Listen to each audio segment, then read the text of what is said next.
What's up everybody, Ian Marco here. Welcome back to the channel. Don't forget to subscribe. Today we are talking about everything you need to know about a hip hinge. We're gonna have a nice in-depth look at this. One of the things that we're gonna be looking at is what's the difference between a hip hinge and a squat. We're gonna talk about what muscles it uses. We're gonna talk about how to teach the hip hinge, what your form should look like, and even go a little bit deeper into a lot of the details that people just simply aren't talking about. So let's go ahead and get into it.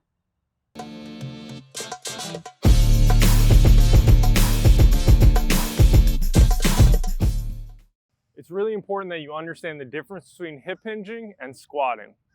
Now, the main reason why is because you don't want to train the same tissues every single time you go to the gym because A, they'll never recover, and B, you are putting yourself at a greater risk of injury. When we hip hinge, our butt should be moving backwards in space, not so much down like you would in a squat. So think about the squat as moving up and down in an elevator, and think about the hip hinge as moving back and forth in space with our hips. When we have a hip hinge or a squat or both that look exactly the same, and they kind of just end up being back and down, and we train deadlifts 4 times a week, we squat 4 times a week, and you're consistently doing the same motion over and over again, you can start to see how we end up wearing down. That doesn't mean that either one of those exercises are bad, but it does mean that that repetitive stress of that same pattern is probably not planned out really well in a program, and it probably will end up giving you suboptimal results. So let's take a little bit of a finer look at those actual patterns. Again, with the hip hinge, we're getting our butt to travel backwards without it dropping down. We're also letting our chest come forward. And then when we come up out of it, we're gonna do something that we'll talk a little bit more in depth, which is called hip extension before knee extension. When we talk about the squat, we're really letting our knees kind of break and then getting our butt to drop straight down. When we do the squat, we're gonna be getting a lot more load through the quad because it requires such deep knee flexion. When we're in our hip hinge, there really isn't that amount of hip flexion, or there is an amount of hip flexion, knee flexion, meaning my knee is not bent all the way, it's actually back here. So I'm a little bit more forward. The other thing about the squat is we're really keeping our weight back versus you constantly coming forward. So if you have someone maybe in their posture picture that's falling forward, they might need to find their heels a little bit more in squat. And if you have someone that is on their heels already and locked out at the knees, they might need to learn how to soften their knees and get strong there. Let's take a look at some of the variability within a hip hinge to see what muscles are going to be loaded. When we do get into our hip hinge, we can start off with our knee bent and our knee basically over our midfoot. When we get our butt to come back, there's 2 things that can happen that usually do. We can do more of a Romanian deadlift or a stiff-legged deadlift, and that's gonna target the hamstrings a little bit more. You should automatically be able to feel it. So when you shift your weight back and my knee actually comes back and my butt keeps traveling back, I'm gonna get a ton of hamstring, and I'm actually gonna get less glute.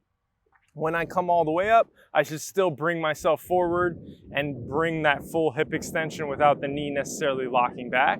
And if I want to target my glutes more, what I can actually do is keep my knee soft. And this is actually the hip hinge that I'm going to teach 99% of my people, is for you to keep the knee there as the butt goes back so that it doesn't necessarily get sucked back, but it stays forward. I'm still getting my butt all the way back. And then as I come up out of it, my knee isn't going to move. I'm gonna press through the ground. I'm gonna extend my hip forward. And you can see that's really a nice athletic stance, mid stance right here versus me being back here, which isn't really gonna transfer over to a lot of stuff. Now, that doesn't mean if you want amazing looking hamstrings and you're working on powerlifting and strengthening your lower back and your deadlift, then that knee over the heel one is gonna be perfectly fine and a great option. It's always up to context. Another key concept that you need to know about hip hinging is the idea of getting hip extension before knee extension.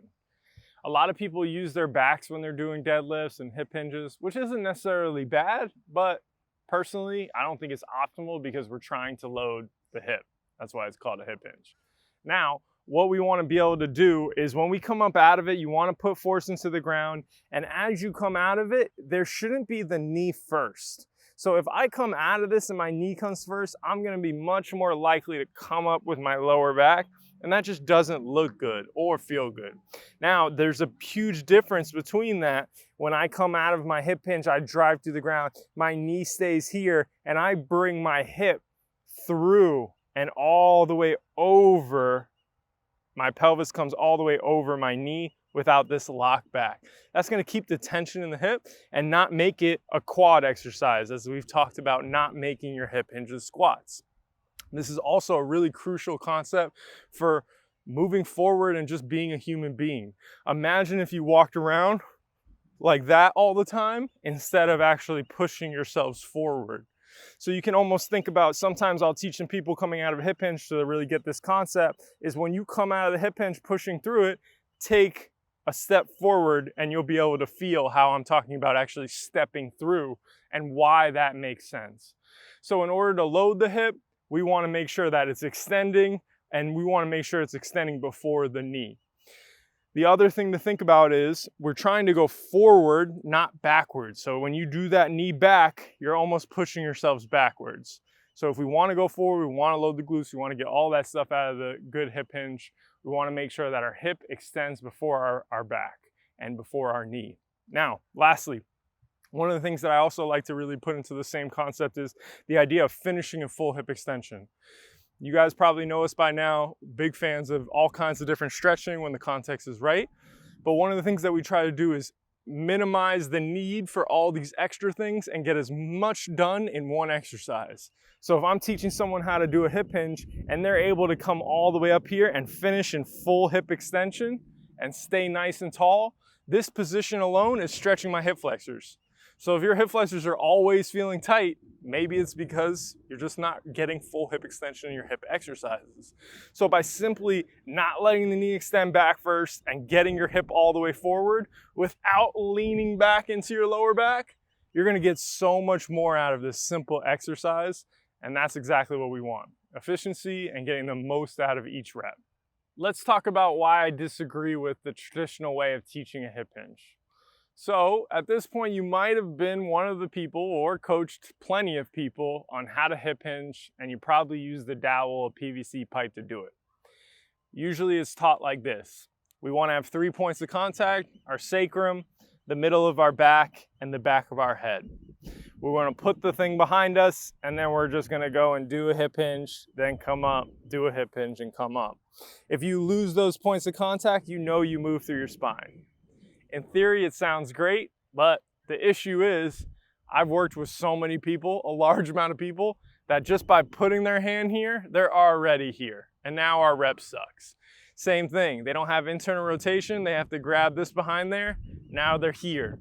So just by setting them up in the start position, we're not really giving them a good chance to be successful anyway. You add on top of the fact that you would never hip hinge like this anyway. In what rep are you doing that? It doesn't really make a lot of sense.